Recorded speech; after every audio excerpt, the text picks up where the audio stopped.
Hello everyone, I am आरती। मैं स्वागत करती हूँ आप सभी का हमारे चैनल ऑनलाइन प्रेप में। तो आज हम करेंगे बीएड प्रवेश परीक्षा के जीके जीएस के 50 महत्वपूर्ण प्रश्नों को सॉल्व करेंगे। आज की हमारी क्लास है 25। इसके पहले हम लोगों ने 24 क्लासेस को सॉल्व कर लिए हैं। बढ़ते हैं प्रश्नों की ओर। आज की क्लास का पहला प्रश्न है, केंद्रीय मंत्रिमंडल किसके प्रति उत्तरदायी है? ऑप्शंस में है लोकसभा, राष्ट्रपति, प्रधानमंत्री या फिर सर्वोच्च न्यायालय।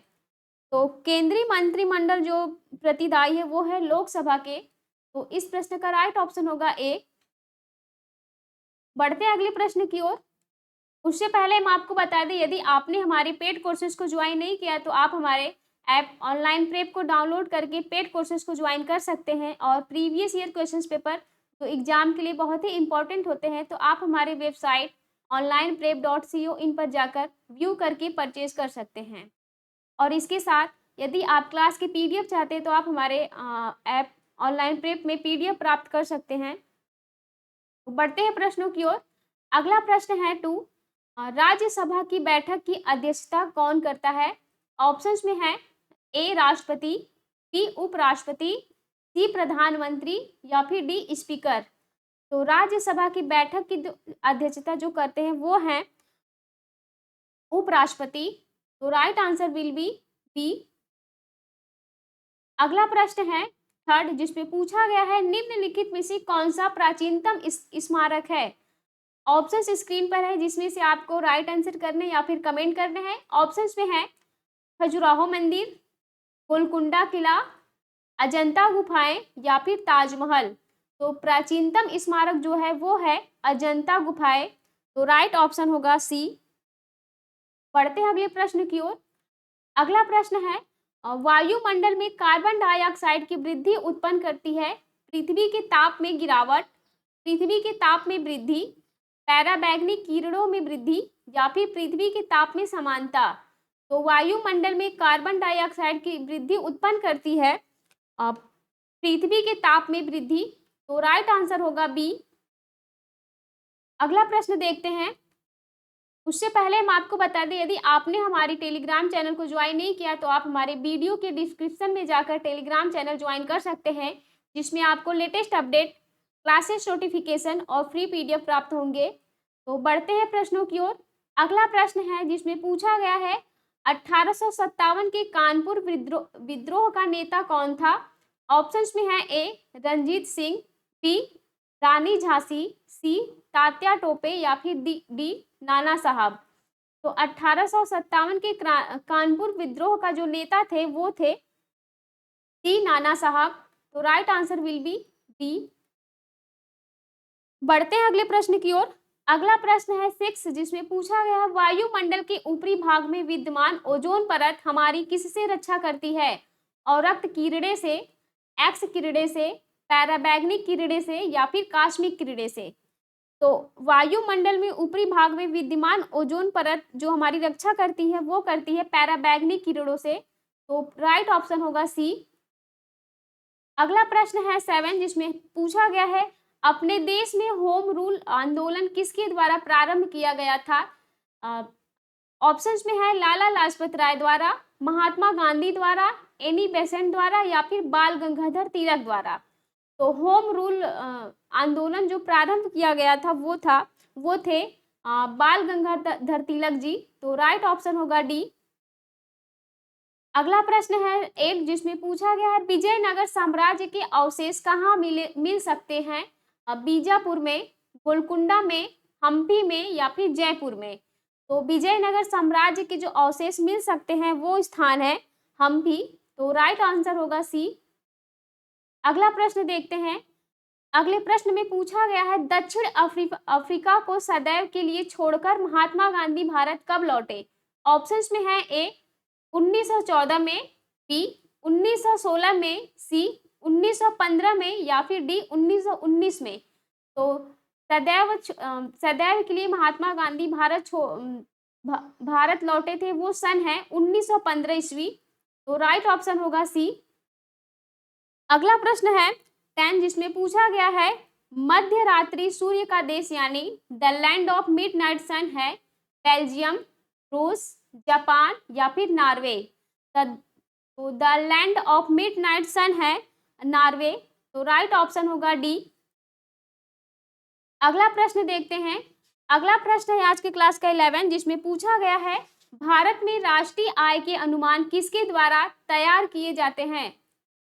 भारत में राष्ट्रीय आय के अनुमान किसके द्वारा तैयार किए जाते हैं। ऑप्शंस में है रिजर्व बैंक द्वारा, सेंट्रल स्टैटिस्टिकल ऑर्गेनाइजेशन यानी CSO द्वारा, नीति आयोग द्वारा या फिर वित्त मंत्रालय द्वारा। तो भारत में राष्ट्रीय आय के अनुमान जो तैयार किए जाते हैं वो ऑप्शन है, राइट ऑप्शन होगा बी, सेंट्रल स्टैटिस्टिकल ऑर्गेनाइजेशन यानी CSO द्वारा। तो राइट ऑप्शन होगा बी। अगला प्रश्न है 12 जिसमें पूछा गया है संघीय राज्य में सत्ता किस किस के बीच विभाजित रहती है। ऑप्शंस में है केंद्रीय एवं राज्य इकाइयां, विधानमंडल के दोनों सदन, कार्यपालिका एवं विधायिका या फिर राष्ट्रपति और मंत्रिमंडल। तो संघीय राज्य में सत्ता जो विभाजित होती है वो होती है केंद्रीय एवं राज्य इकाइयों के बीच। तो राइट ऑप्शन होगा ए। बढ़ते हैं अगले प्रश्न की ओर। अगला प्रश्न है अखिल भारतीय सेवा का सृजन किसके द्वारा होता है।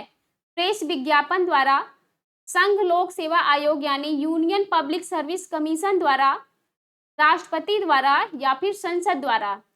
तो अखिल भारतीय सेवा का सृजन जो होता है वो होता है संसद द्वारा। तो राइट ऑप्शन होगा डी। अगला प्रश्न है 14 जिसमें पूछा गया है निम्नलिखित में से कौन सा कंप्यूटर का इनपुट उपकरण है। ऑप्शंस में है A monitor, B printer, sea mouse या फिर डी प्लॉटर। तो कंप्यूटर का जो इनपुट उपकरण है वो है माउस। तो राइट ऑप्शन होगा सी। बढ़ते हैं अगले प्रश्न की ओर।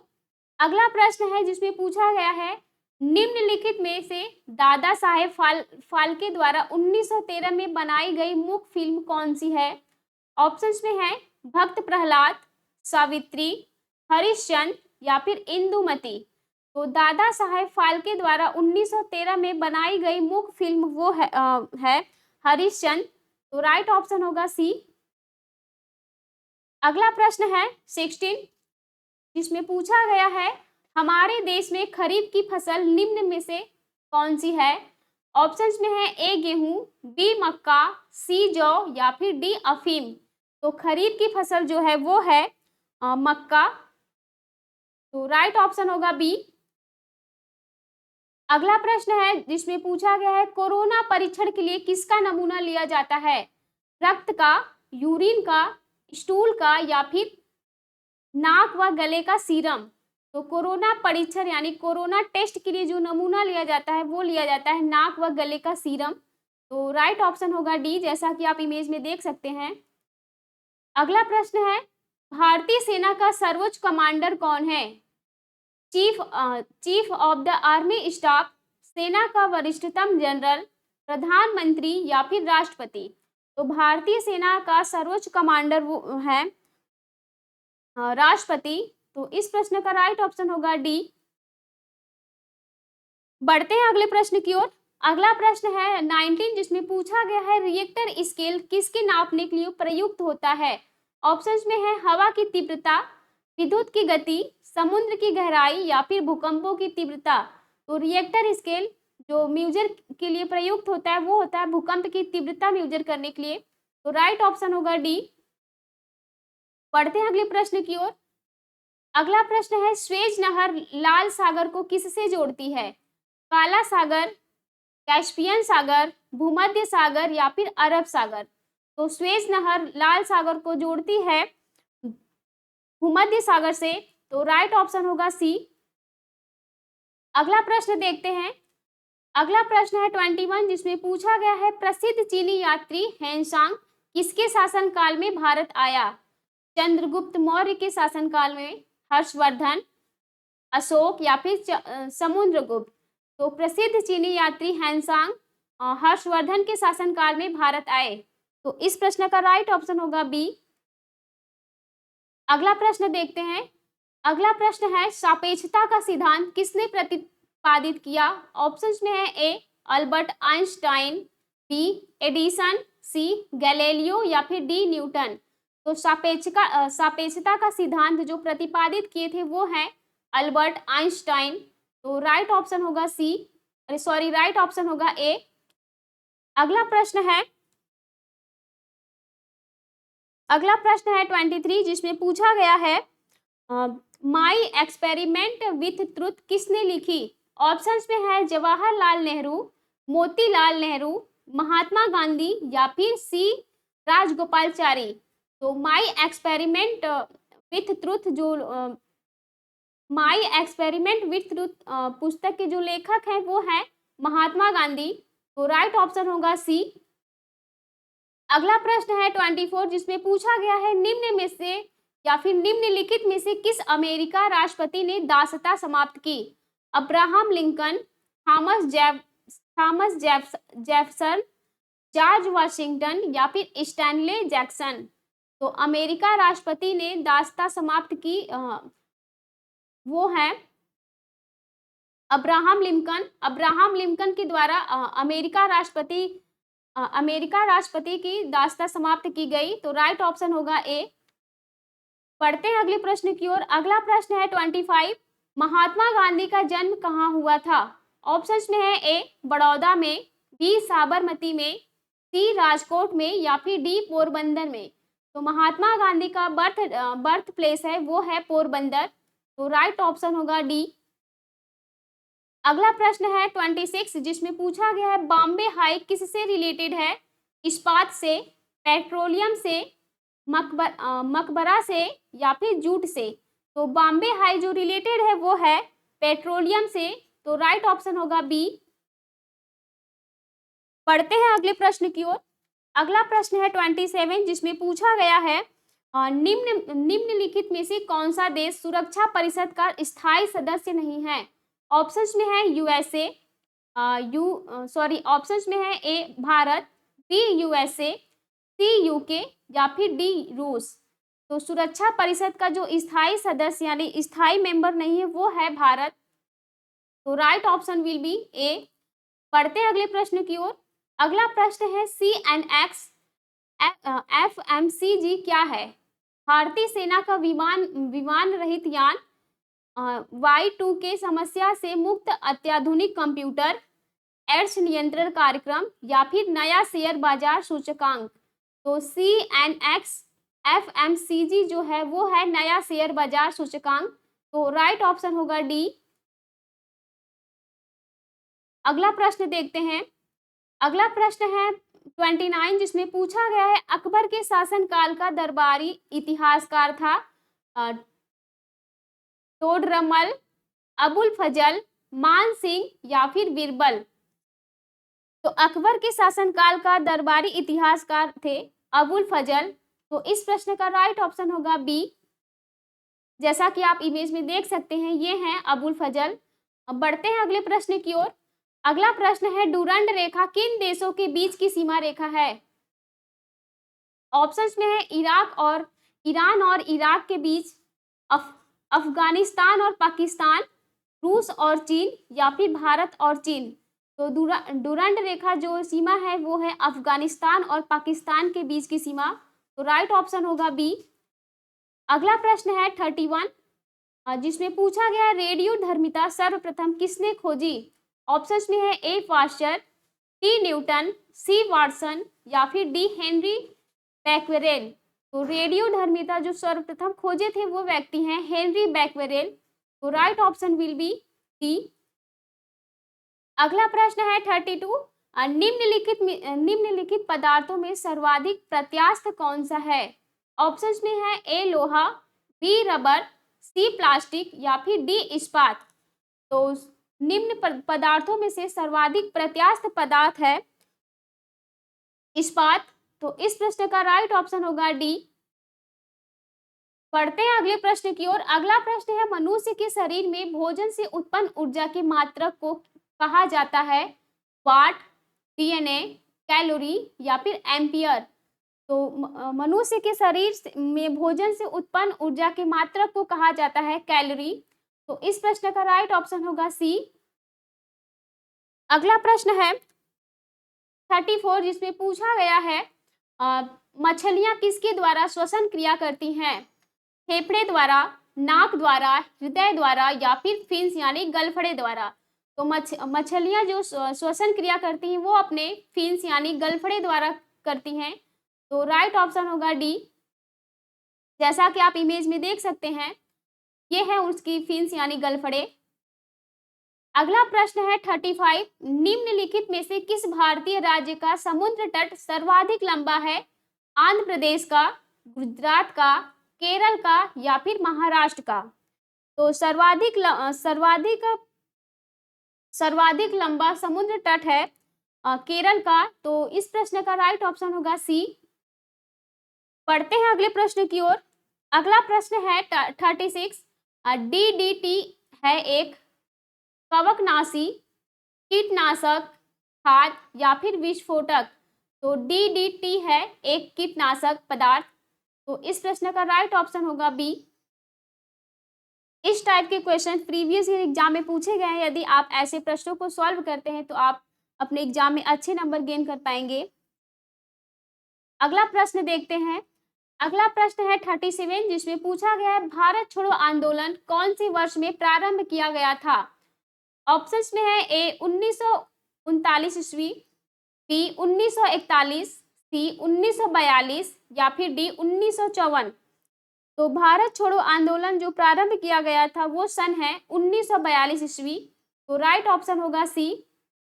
अगला प्रश्न है बहुराष्ट्रीय क्योटो संधि का संबंध निम्नलिखित में से किससे है? ओजोन क्षतिकारक पदार्थों के उत्पादन पर नियंत्रण, ग्रीन हाउस गैसों के उत्सर्जन पर नियंत्रण, जमीनी सुरंगों पर प्रतिबंध, महासागरीय प्रदूषण पर नियंत्रण? तो बहुराष्ट्रीय क्योटो संधि का संबंध है ग्रीन हाउस गैसों के उत्सर्जन पर नियंत्रण।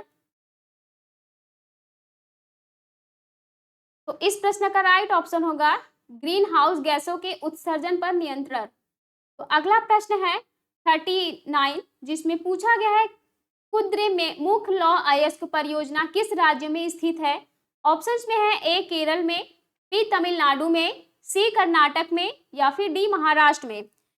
तो कुद्रेमुख लौह अयस्क परियोजना जो स्थित है वो राज्य है सी कर्नाटक। तो राइट ऑप्शन होगा सी। अगला प्रश्न है पुरातत्व यानी आर्कियोलॉजी है, डीएनए का विज्ञान, नौवहन का विज्ञान, आरएनए का विज्ञान या फिर पूरा अवशेषों यानी एंटिक्विटीज से प्राचीन सभ्यताओं का अध्ययन? तो पुरातत्व जो है वो है पूरा अवशेषों यानी एंटिक्विटीज से प्राचीन सभ्यताओं का अध्ययन। तो इस प्रश्न का राइट ऑप्शन होगा डी। अगला प्रश्न है पौधों का हरा रंग किसकी उपस्थिति के कारण होता है? सोडियम, फास्फोरस, क्लोरोफिल या फिर लोहा? तो हम आपको बता दें जो पौधे का हरा रंग होता है वो होता है क्लोरोफिल के कारण। तो इस प्रश्न का राइट ऑप्शन होगा सी। अगला प्रश्न है 42, जिसमें पूछा गया है यह किसने कहा था स्वराज्य मेरा जन्मसिद्ध अधिकार है और मैं इसे लेकर रहूंगा? ऑप्शंस में है ए लोकमान्य तिलक, बी पंडित नेहरू, सी लाला लाजपत राय, डी BR अम्बेडकर। तो स्वराज्य मेरा जन्मसिद्ध अधिकार है, मैं इसे लेकर रहूंगा, यह स्टेटमेंट दिए थे बाल गंगाधर तिलक दी। तो इस प्रश्न का राइट ऑप्शन होगा ए लोकमान्य तिलक। अगला प्रश्न है 43, जिसमें पूछा गया है लोहे पर जंग लगना यानी रस्टिंग किसका एग्जाम्पल यानी उदाहरण है? वियोजन यानी डिकम्पोजिशन का, रेडियोधर्मी क्षय का, उपचयन यानी ऑक्सीडेशन का या फिर अपचयन यानी रिडक्शन का? तो लोहे पर जंग लगना यानी रस्टिंग जो एग्जाम्पल है वो है ऑक्सीडेशन यानी उपचयन का। तो राइट ऑप्शन होगा सी। अगला प्रश्न है महाभारत का लेखक कौन था? वाल्मीकि जी, वेदव्यास जी, तुलसीदास जी या फिर कालिदास जी? तो महाभारत के जो राइटर हैं वो हैं वेदव्यास। तो right option will be B. बढ़ते हैं अगले प्रश्न की ओर। अगला प्रश्न है समुद्री हवाएं बहती हैं समुद्र से पृथ्वी की ओर, पृथ्वी के ऊपर, समुद्र के ऊपर या फिर पृथ्वी से समुद्र की ओर? तो समुद्री हवाएं बहती हैं समुद्र से पृथ्वी की ओर। तो राइट आंसर विल बी ए। अगला प्रश्न है 46 जिसमें पूछा गया है निम्नलिखित में से कौन सा देश विस्टमेक यानी BIMSTEC का सदस्य नहीं है। ऑप्शंस में है भारत, पाकिस्तान, बांग्लादेश या फिर श्रीलंका। तो बिमस्टेक का जो मेंबर नहीं है वो है पाकिस्तान, जैसा कि आप इमेज में देख सकते हैं। Bangladesh, Sri Lanka, India, Nepal, Bhutan, Thailand and Myanmar. तो इस ऑप्शंस में से जो मेंबर्स में से जो नहीं है वो है पाकिस्तान। तो राइट ऑप्शन होगा बी। अगला प्रश्न है 47 जिसमें पूछा गया है कार्यकारी न्यायाधीशों की नियुक्ति की जाती है उच्च न्यायालय द्वारा, उच्चतम न्यायालय, जिला न्यायालय या फिर बी तथा सी दोनों में। कार्यकारी न्यायाधीशों की नियुक्ति की जाती है उच्च न्यायालय द्वारा। इस प्रश्न का राइट ऑप्शन होगा ए। बढ़ते हैं अगले प्रश्न की ओर। अगला प्रश्न है 48 जिसमें पूछा गया है निम्नलिखित में से कौन सा एक अकबर के दरबार का प्रसिद्ध संगीतज्ञ था। ऑप्शंस में है ए बीरबल, बी अबुल फजल, सी तानसेन या फिर डी टोडरमल। तो अकबर के दरबार का प्रसिद्ध संगीतज्ञ जो था वो है सी तानसेन। तो right option will be C. अगला प्रश्न है निम्नलिखित में से कौन सा शब्द कंप्यूटर से नहीं जुड़ा है। फ्रैंकलैंड रिएक्शन, डाटाबेस, बाइनरी या फिर विंडोज। तो कंप्यूटर से जुड़ा शब्द नहीं है वो है फ्रैंकलैंड रिएक्शन। तो राइट ऑप्शन विल बी ए। बढ़ते हैं अगले प्रश्न की ओर। आज के क्लास का लास्ट प्रश्न है निम्नलिखित में से कौन सी कंप्यूटर भाषा नहीं है। ऑप्शंस में है ए IBM, बी फोर्टान, सी पास्कल या फिर डी कोबाल। तो इस प्रश्न का राइट ऑप्शन होगा ए IBM जो कि कंप्यूटर की भाषा नहीं है। तो राइट ऑप्शन होगा ए। उम्मीद करते हैं आप सभी को आज की क्लास बहुत ही अच्छी लगी होगी और आप लोगों के लिए बहुत ही हेल्पफुल रहा होगा। तो मिलते हैं ऐसे इंपॉर्टेंट प्रश्न और इंपॉर्टेंट सेट के साथ अगले क्लास में।